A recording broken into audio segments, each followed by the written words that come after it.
Hello, everybody, and welcome to another show, Hacking on Samui Wallet for Solana Cypherpunk Hackathon. It's Saturday night, 2 a.m. I'm all on my own in the co-working space. So, yeah, I'm quickly going to check if the audio is coming through, or at least if that's what it looks like. So I got a YouTube here, and I should hear, yes, perfect. Okay.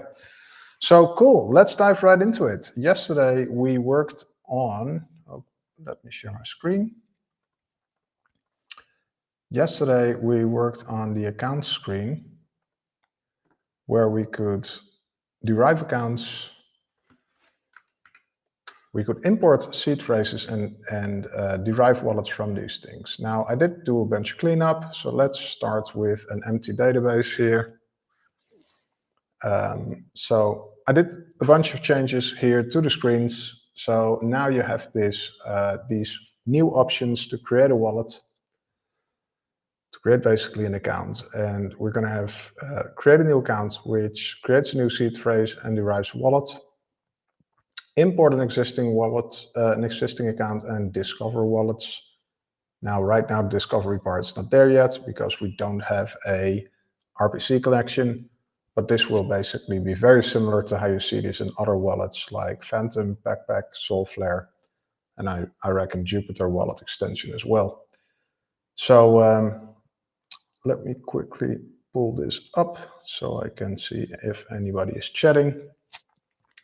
The other option you see here is Unruggable. I want to give a quick shout out to unruggable.io.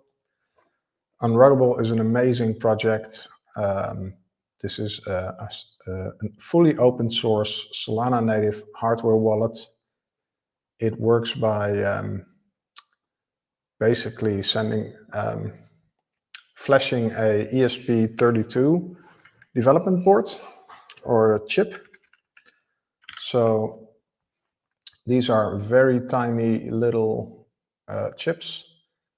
You can get these off Amazon or any other site for like under 10 bucks. Let me actually see. Well, there's a whole bunch of this. And these things are open source. They're, as I said, under 10 bucks. And how this works is you send the firmware to this thing. It'll then boot using this firmware. And then using this button, you can actually sign a transaction. Now, by itself, you're not going to sign this transaction with this chip. You will sign this transaction with an actual better button. Now, a lot of these devices come with a Wi-Fi chip, so you can imagine eventually there might be a web interface. It's all open source, so sky's the limit. And we're very close in touch with the Unruggable team.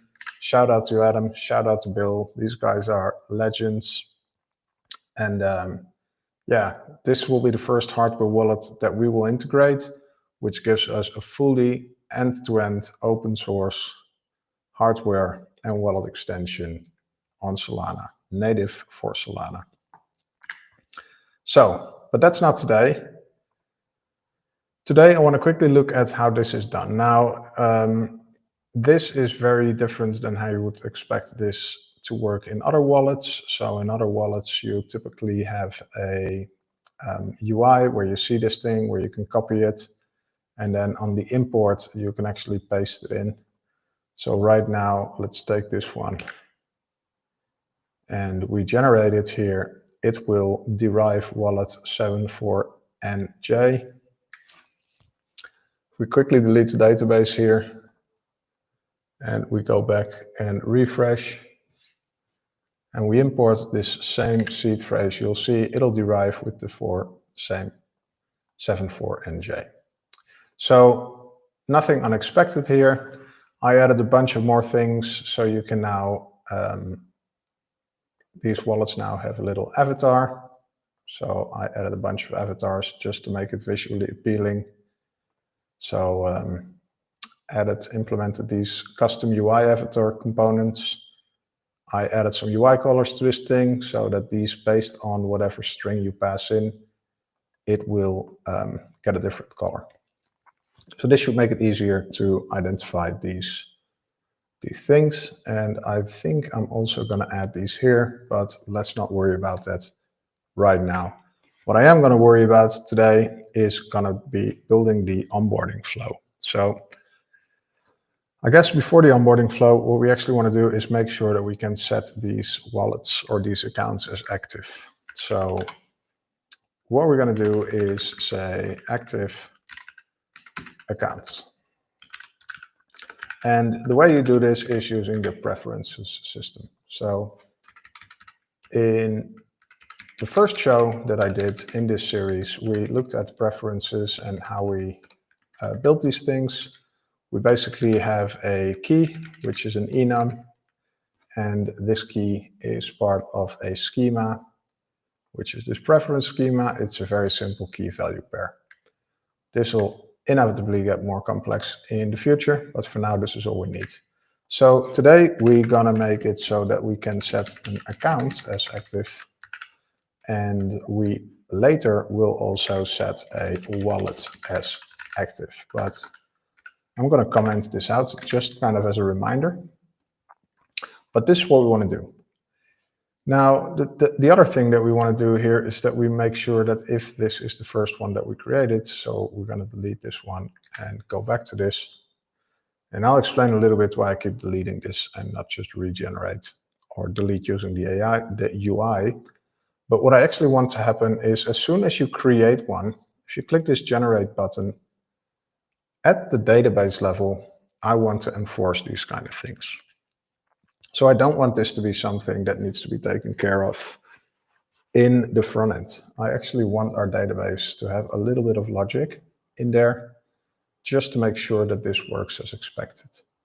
So we have this active account ID, and when we generate a new account, we can kind of follow the flow of how that happens. So I'm going to be searching for generate accounts here just to pop right into the screen.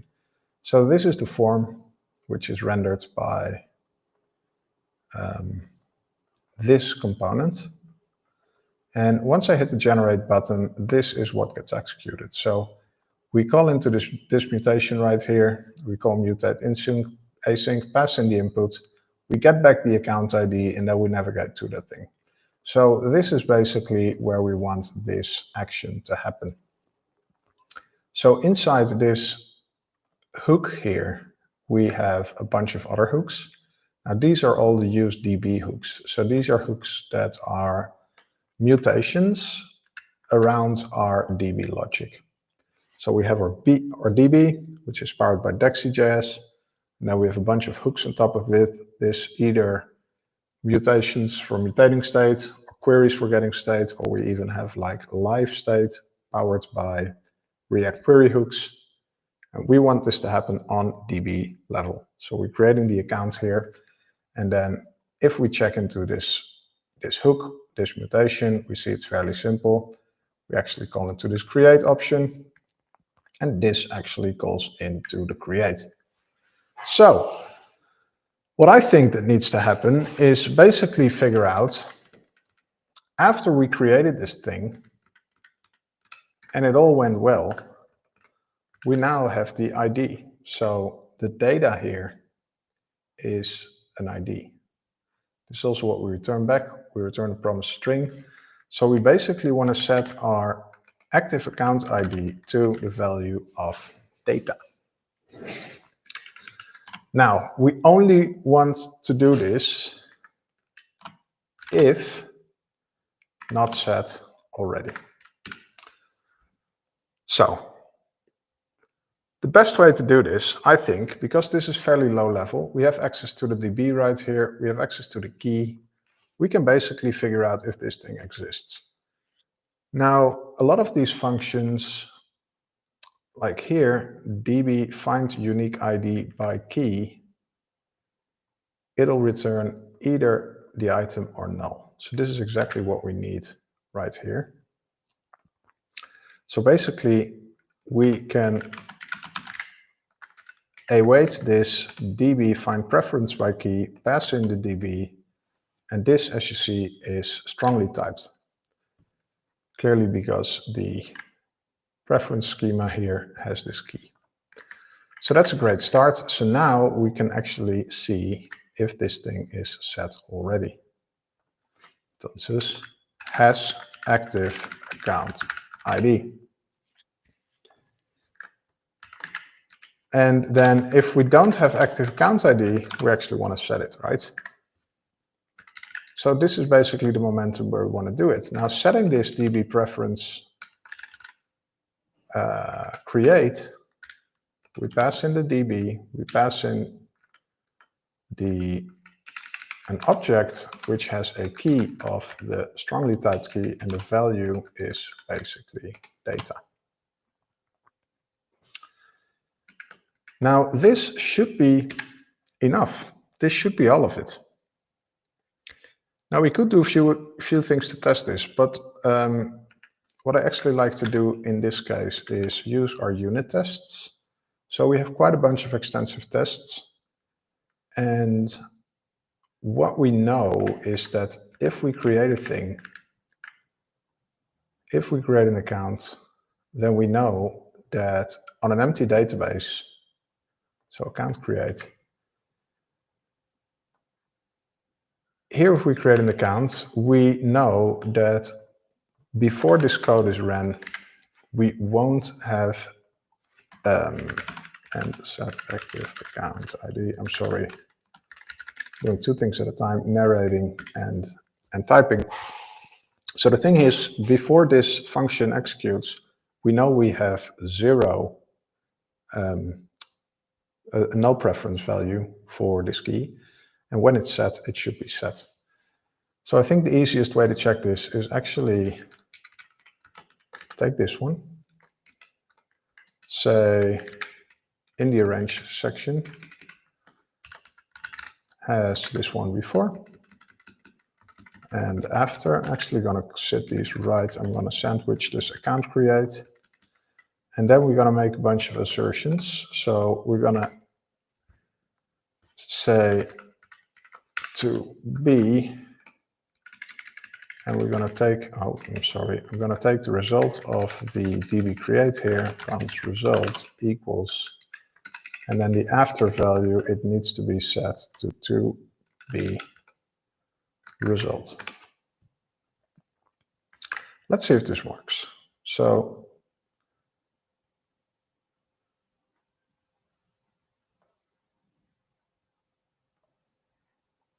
let me see what happens here. So what we are doing here, before each, we should clear the accounts DB. Okay, we also want to clear the preferences DB. And then we're just going to restart our tests. And then we're going to see what is wrong here. Okay, so this ID after, we actually look at the value here. So this ID after the value wants to be equal to the result. Or doesn't it? Now what it says, the expected number of assertions is 1, but we have 3. Well, this is correct because this is how this is working. And now we basically guaranteed that as soon as this action runs, before we have 0 values for this, and afterwards we have a value for this. So I'm going to call this active account ID before. I'm going to call this active account ID before. And with that, we basically added some functionality to our database. Now, simple enough. I'm also going to call this just active account ID because that's how I like it, short and sweet. And then the last thing we want to do is actually indicate right here in this list. So if we run this, it should now run here as well. If we're in the list of accounts, it should actually mark this as active. Same that's happening here. So let's go into the cluster list. And we're going to say we're going to figure out where are we using this hook. Actually, this hook. Use DB preference, find unique by ID. We should use this in 2 places, which is correct. And we can basically, we can basically take the 2 of these. Then we can go to the future feature account list. And we can actually start listing these things. So I'm going to import these 2 symbols and we're going to say, hey, this is the active account ID. And then the way this works is we say active cluster ID is data value null. So inside here, we actually can say, hey, active account ID is DB data value or null. So that's great. Now let's go in here and copy this one over and paste this inside here and here. And then lastly, let's figure out how we do this in the cluster list. So in the cluster list for the item, we say active cluster ID. So in here, this is basically, it has a second step, which is fine. So we want to say active account ID. And then this wants to be the active account ID as well. So that's going to be that one. Active account ID.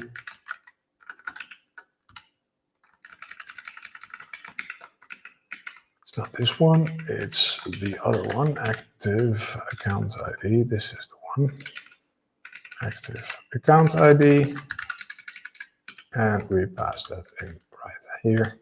Now, last one, active account ID is active. Well, yeah, here it says cluster, but we really want this thing to be accounts. Account list here, and this should now work. Perfect. So I'm going to create another one, just a random account. I'm going to go back to the list and I see this one's highlighted and the other one is not. Amazing. So next thing we're going to do is take this button, actually take the button from the cluster list, and we're going to move this right into the list item here. So inside here we have list item, and I'm going to rename cluster with account.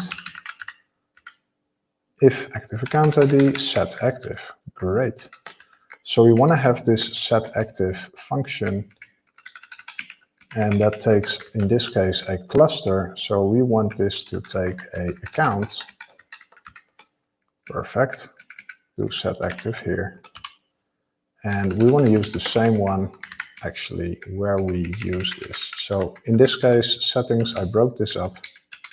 Don't know exactly why from the top of my head, but I probably had a good reason for doing so. And then here we say set active. So this is just some classical prop drilling. And then we already see this icon pop up. So this icon is where say set as active. And lastly, how we use this thing, we have this operation here. So we say set active. So basically, if this thing is active, make it so.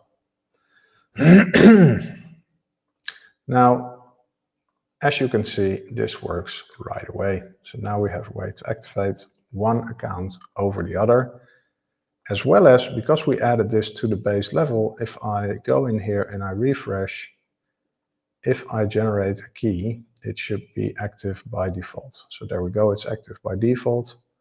If I generate a second one, it's not active by default, it will be active. Amazing. So this is exactly how I want this to work. As always, there's a bunch of stuff we could potentially do, clean up, make better, but I think in this case, the only thing I'm going to do is add a few tooltips here while I'm at it. Edit.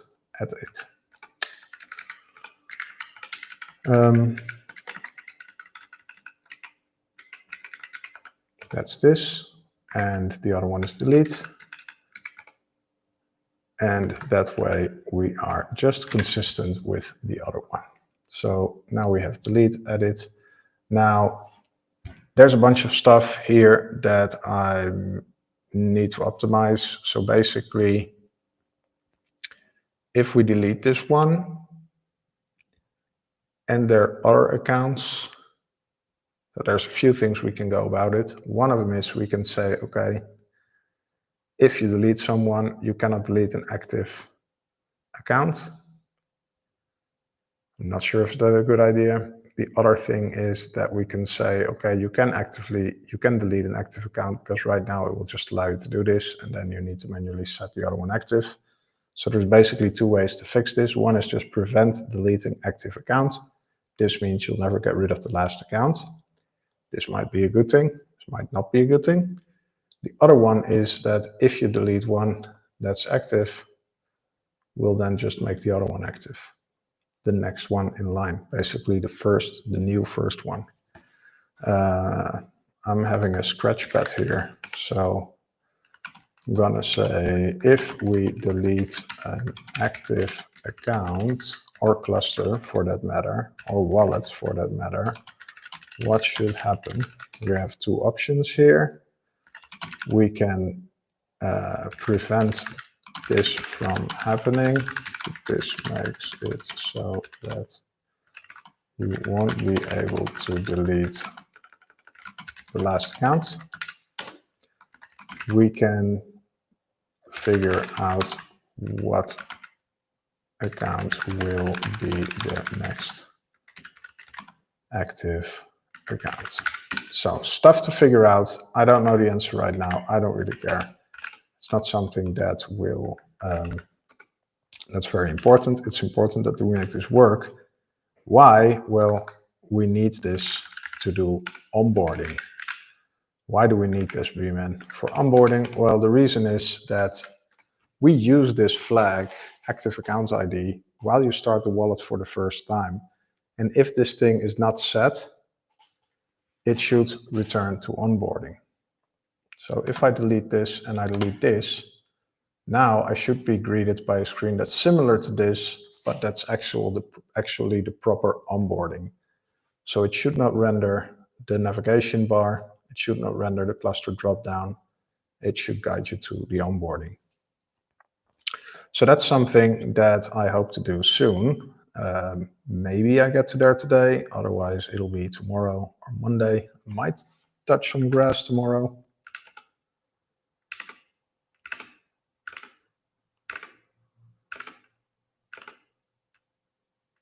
So what I'm doing here is partial commit.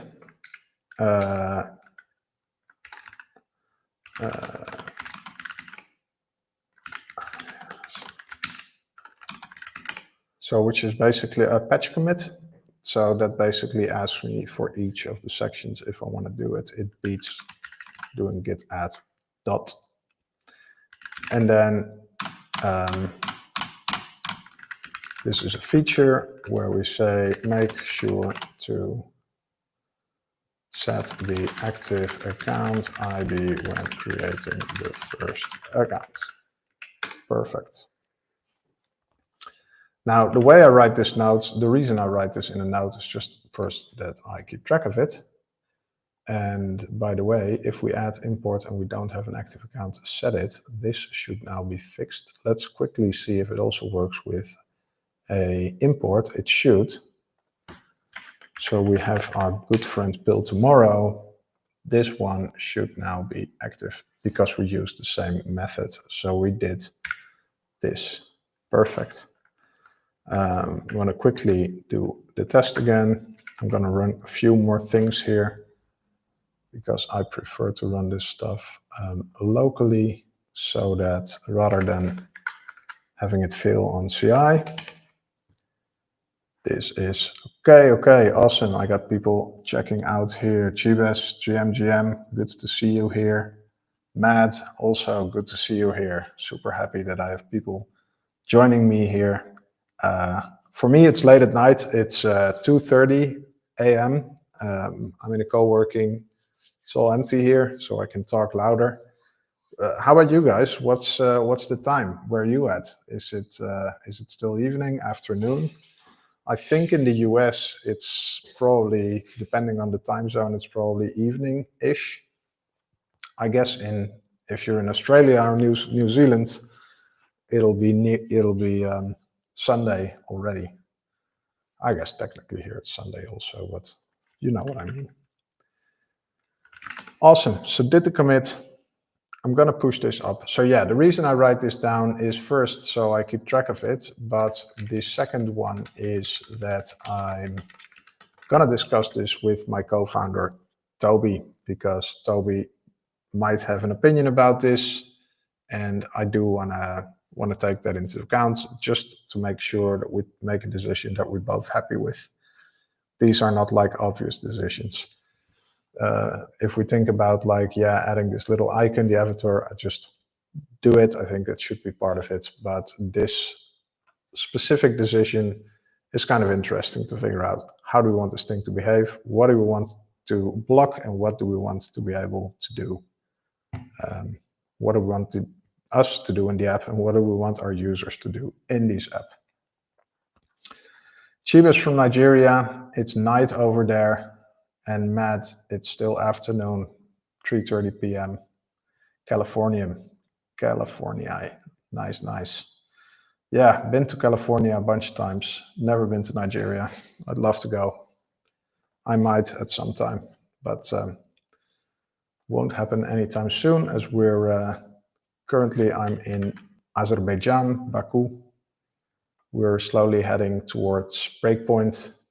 And then right after that, we'll be going to Southeast Asia. So I'm going to quickly create this pull request. And what I do is like stack my pull requests on top of each other. So as you can see, I don't put it in the branch main. I put it in the settings accounts. This is the branch that I started out with. This is something I do very often because it allows me to have a few pull requests open that depend on each other. And I can see this here as well. So this is the thing that we're working on, which builds on this one, which then builds on main. So this is in line with this. So this is pull request here. I'm going to create it. And this is what I'm working on top of. So this is the thing that I've been working on yesterday and I kind of optimized today. There's still a bunch of things that I need to go over. So tomorrow or Monday, with a fresh morning coffee, I'll actually look at this critically and figure out if this is really what I want to ship or not. Especially all of these database things, we don't want to do migrations and definitely don't want to do any data migrations before we are shipping this thing for the hackathon, right? Down the line, we must at some point change database. That's kind of inevitable, but I'm gonna hold off for that as long as we can. And we might even use a different database than Dexy, which is the one we're using right now. So just for the record, we're using Dexy.js, which is a wrapper around IndexDB. It's an amazing, well-proven thing. It's used by a lot of apps that you know and love. So for instance, WhatsApp uses it, ChatGPT uses it, Microsoft, GitHub Desktop. So this thing's decent, right? This is not just a random new vibe-coded tool. We're using a proper database, but there's definitely limits to having an IndexDB. So I think ideally we want to use SQLite and we want to have an ORM. We're thinking about Drizzle. Put Drizzle on top of SQLite, put it in your browser, and then that should be our data layer, which allows us to do more fancy stuff like proper relationships and a bunch of other things. So yeah, the reason I'm not merging this in yet, I will review this. And the other cool thing that I saw today, and I discussed with Toby and then decided on installing, I added this tool called Ellipsis. Now, Ellipsis is an AI, and you can actually ask it to review your pull request, and Ellipsis is free for open source software. Now, it'll go through your code, and it'll go through your changes. The funny thing is, this was actually an issue. This was a thing that made it so my logic wouldn't behave as I expected. This is amazing.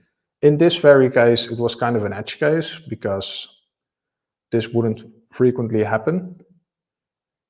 Besides that, I was already refactoring the code and I already saw it, but I did like that it picked this one up because this is exactly the type of things that you do not see. You introduce a bug. We don't have any front-end testing. Like, we have a few minor things, but we don't have proper UI testing. So this one can be resolved. And then half an hour ago, right when I started this screen, I basically asked this thing like, hey, review this pull request. Now, it comes with a few things here. Hard-coded secret password is used. Consider making this configurable. This is clearly a great idea, right? I've also been testing with a mnemonic phrase in my code, in my pull request, and it will pick it up. It's like, hey, you're having a mnemonic phrase here. Don't do this. This is a bad idea. I think it might be here. Hard-coded mnemonic may pose a security risk. Ensure this is only used for testing. It was. It's a mnemonic phrase that's listed on Solana.com, the very infamous pill tomorrow. So if you search for this mnemonic phrase, you'll get to the Solana documentation about this key pair restoration and how mnemonics work and all of that good stuff. We went over this today, won't do it again.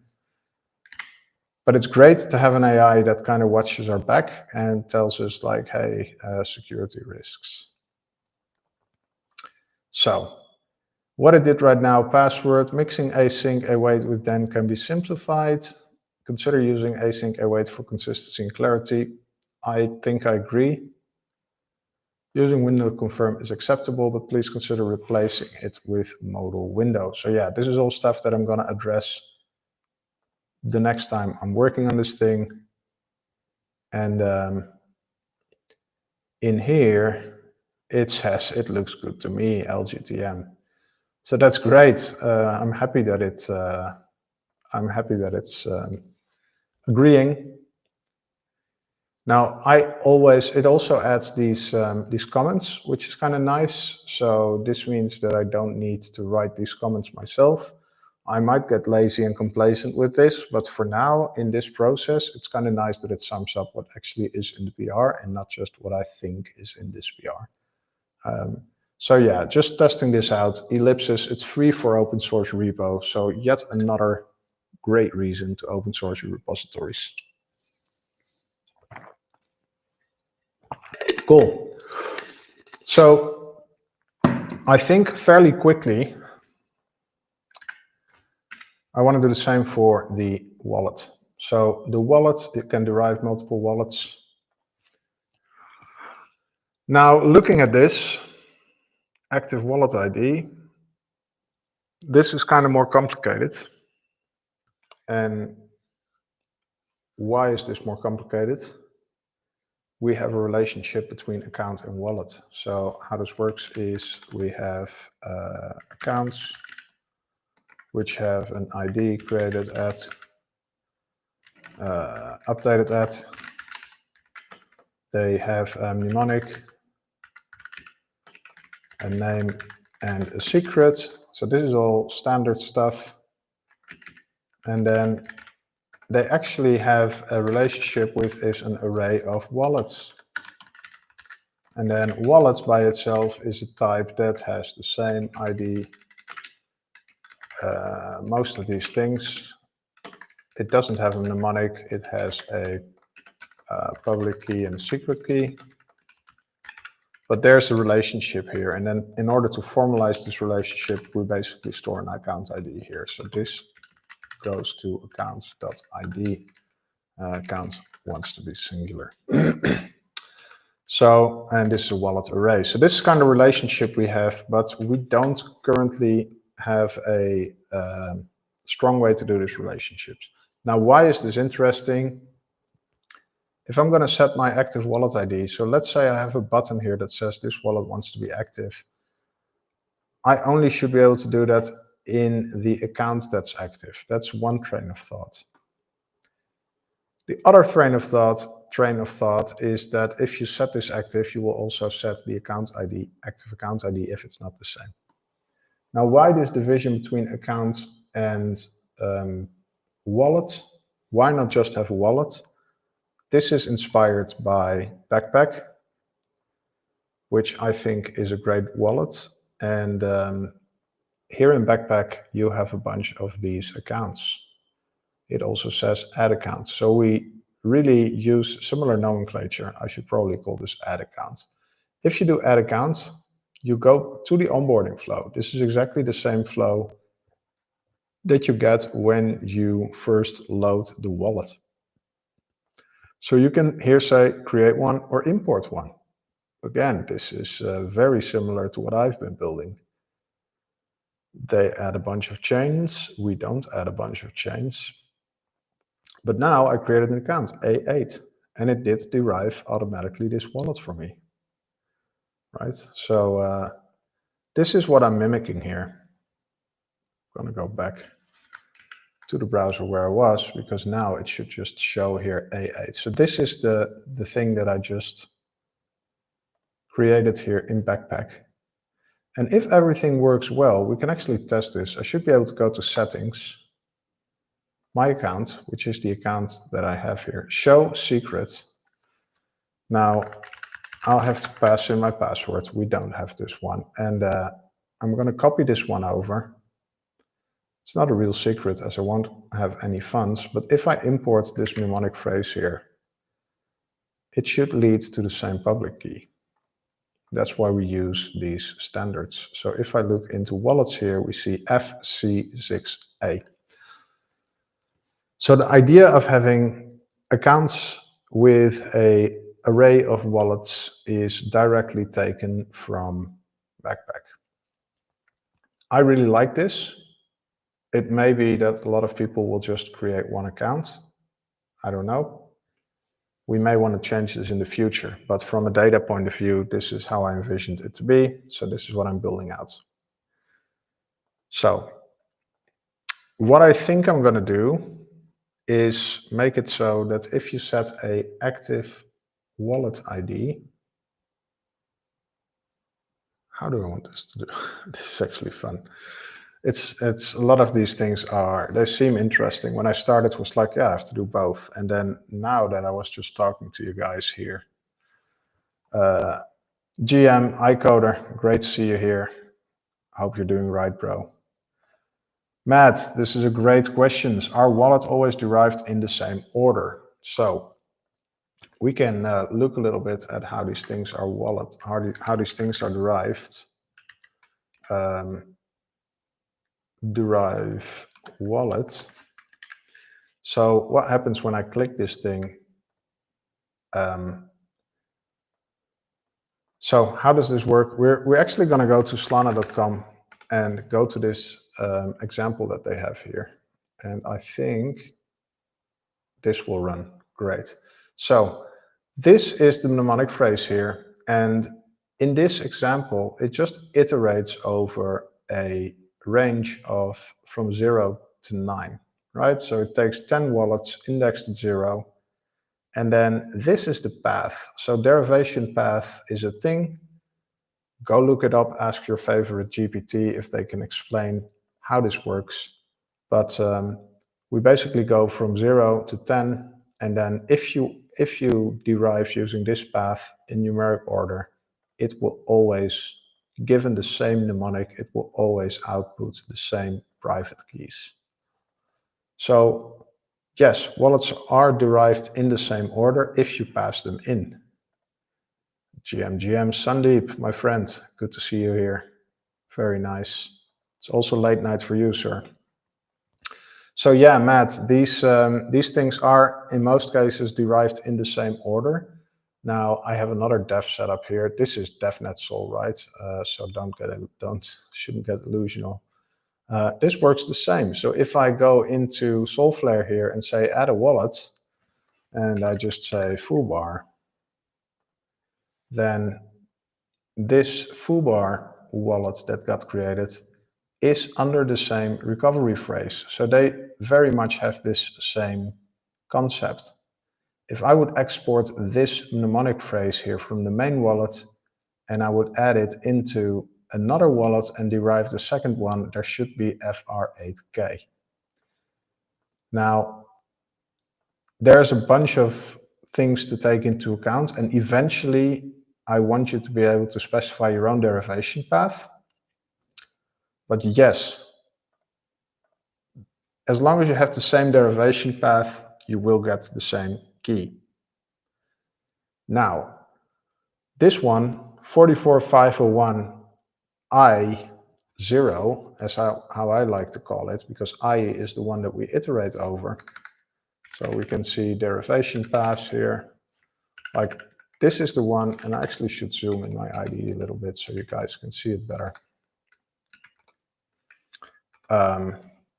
This is the derivation path that we have been using in this app. I is the index, same as here, it's I, this is the iterator, so we'll go from 0. Now, I don't know what the maximum here is. It may be very high, I have no idea, I haven't tested it. But given the same derivation path and the same mnemonic phrase, you'll always have the same. Ecosystem wallets will use this one nowadays. A lot of ecosystem wallets don't give you a way to customize this. I'm fairly sure that if we do this add account again, and we get into this backpack onboarding, I'm fairly sure that I don't have a way to set my derivation path. So if I add, let's do the same one from this docs, which is Nederlandse flavor. So if I take this one, what we expect is that the first one is 5V, then GC, then 7Q, 5A. Because it's here we are, 5V, GC, 5 and 6. So now there's an advanced option here, and it will actually allow me to set a derivation path. So it calls it backpack. There's Backpack Legacy, there's Solana Legacy, there's also Ledger Live. Now, don't do this, but if you would take the seed phrase from your Ledger Live, which is a 24-word seed phrase by default, which Backpack supports here, 24, I reckon if you would do that, and you go advanced and say Ledger Live, you will actually find your Ledger Live key phrases in here. So here again, it's deriving a whole bunch of these. And this is actually kind of cool. It looks like if you go to the end of the list, it will just derive like 20 more. Why do I think that's cool? It kind of answers my question I had to do in here. Do we want to send the maximum range to derive? Well, the answer is probably we don't. We probably want to give you max flexibility to figure out on which derivation path your key is. So it's mnemonic phrase combined with derivation path that gives you a private public key pair. We store both in the database, so we don't have to rederive all of these things all the time. We'll do a bunch of encryption, so it doesn't leave clear text in the database. You will need a password at some point, but right now, the password is password. So not a real fortress of security here. Doesn't matter for the hackathon though. So yeah, nice tangent about derivation paths. For me, when going into Solana, I started in Solana back in 2021.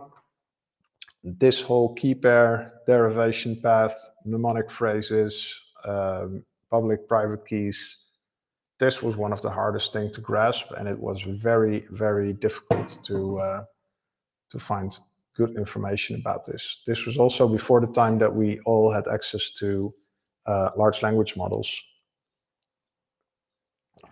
which I reckon can do a very good job at explaining these things in like whatever your level is.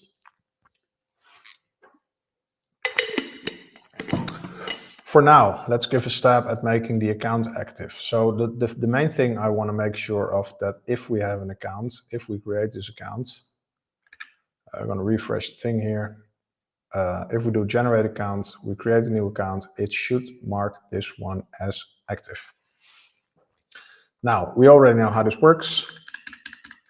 We want to go to the preference key, and we're going to copy this one, paste it over, and call it active wallet ID. And then we're going to go to the account create logic, use DB account create, and then basically we're going to blatantly copy this over and say DB wallet create. Let's start with doing something similar. So after the wallet got created, and this is all successful, I'm going to make the browser a little bit smaller here. We actually want to say, yes, make the wallet create. Now, is this all? I don't think this is all, because what I think needs to happen here is that we want to make sure that the wallet we're activating is belongs to the active account. I think though, for now, to get these things initially working, I'm going to leave it like this. And then afterwards, I'm going to be wondering about how this works. So, because there's just a lot of details and there's a bunch of decisions that I want to discuss with my co-founder. So we're going to take the account create, we're going to take the second test. So I basically want to have this one, and we're going to go to wallet create. I know at least Sandeep is going to be happy that I'm doing test-driven development. Sandeep and I worked together on my previous hackathon submission, Token Gator, and I know he's really big into doing tests for Anchor. So at least that was what he was working on, right? So I'm going to take this one, do a copy paste here. So we're going to call this wallet ID before and active wallet ID after. Then, oh, that's not what I want. So this is result, and then we're going to do to expects.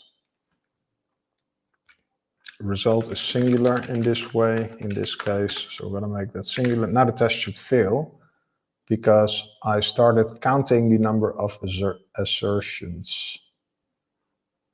Okay, the other thing that needs to be happening here is that we actually, on each of these tests, we need to clear our preferences. And that way, my test now fails. It says, hey, you got 3 assertions, but I only expect 1. Now, why do I count my assertions if this is just in the same screen?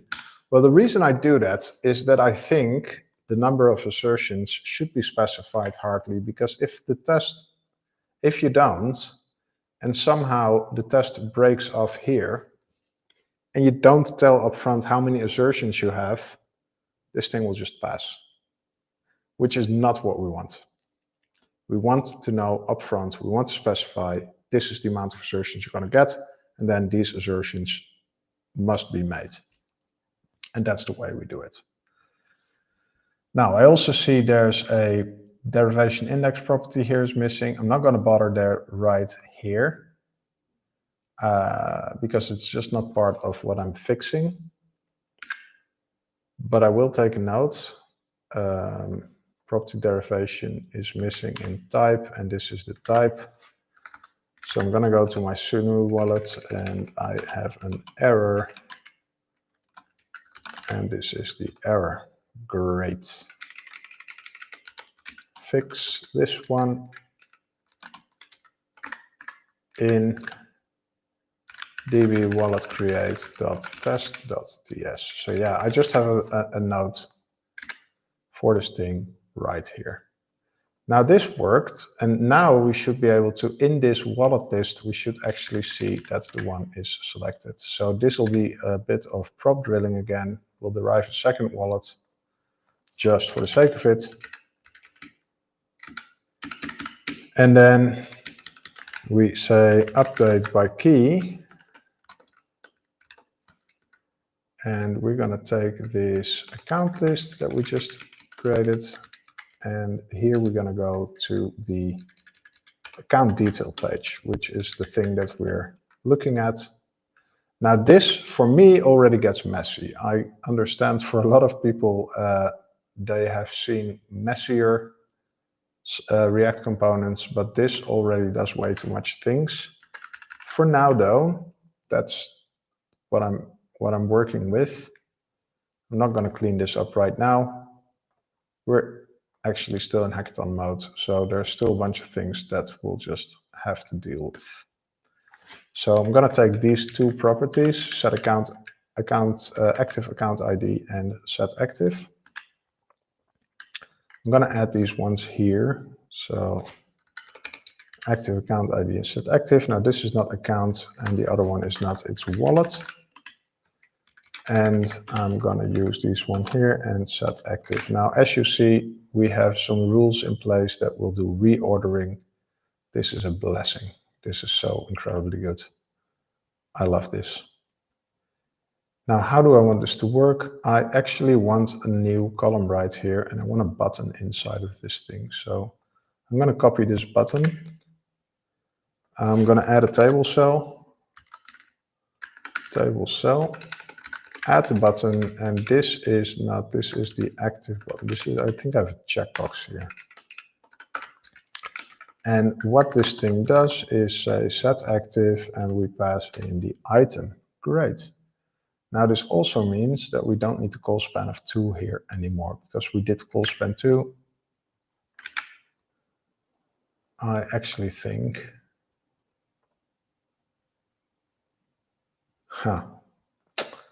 this is kind of ugly. I'm just going to remove the word derived wallet right here and call this thing icon and get rid of this sizing. So now we're kind of in line. Then this size also wants to be icon. And I'm going to look in the other list and see how I actually styled that little fella, which is done using this logic. So we're going to go here, back to the wallet table, actually adding this one in here, set as active.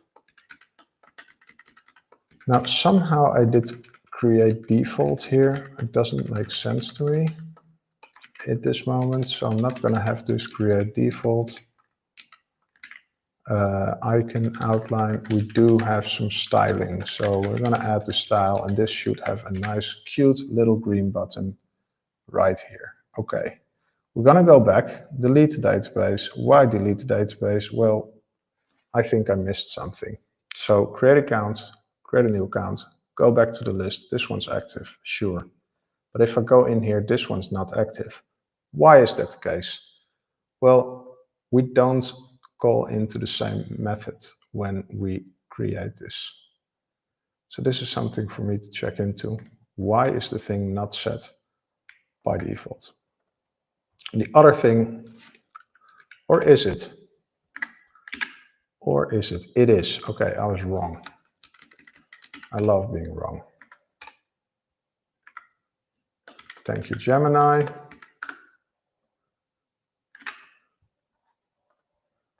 Gonna derive the same thing and now can actually toggle between the two. Okay, I was wrong. It did work. I do call into the right stuff. Now, this is jumping around. Clearly not great.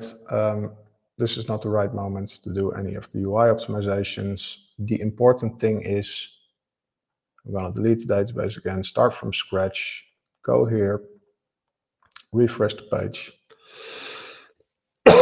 I'm sorry.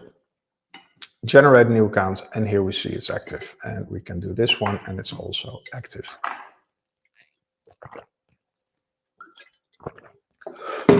So for now, we're good. We wrote the test, and I'm going to say GCB active account. This is going to be active wallet.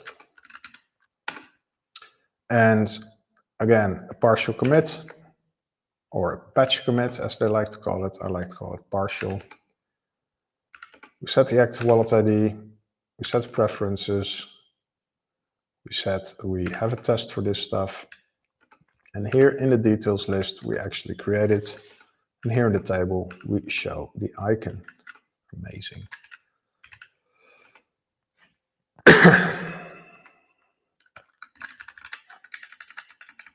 So commit message is going to be really similar. I'm going to be pushing up this thing. It's doing some linting. In the meanwhile, I might as well just also check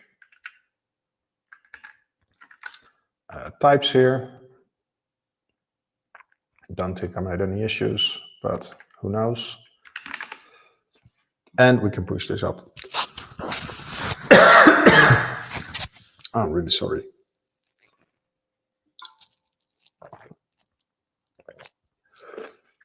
So I'm gonna get pull request up.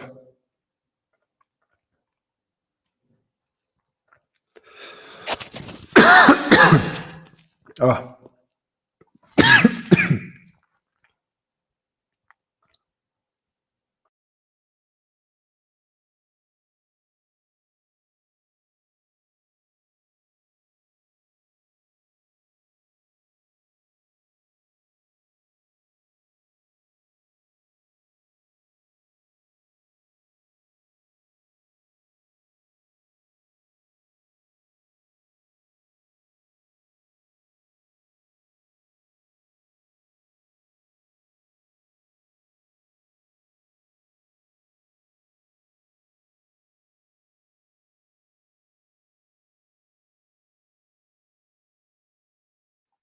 So that was a little coughing coughing session on the side. I think I should wrap it up by now.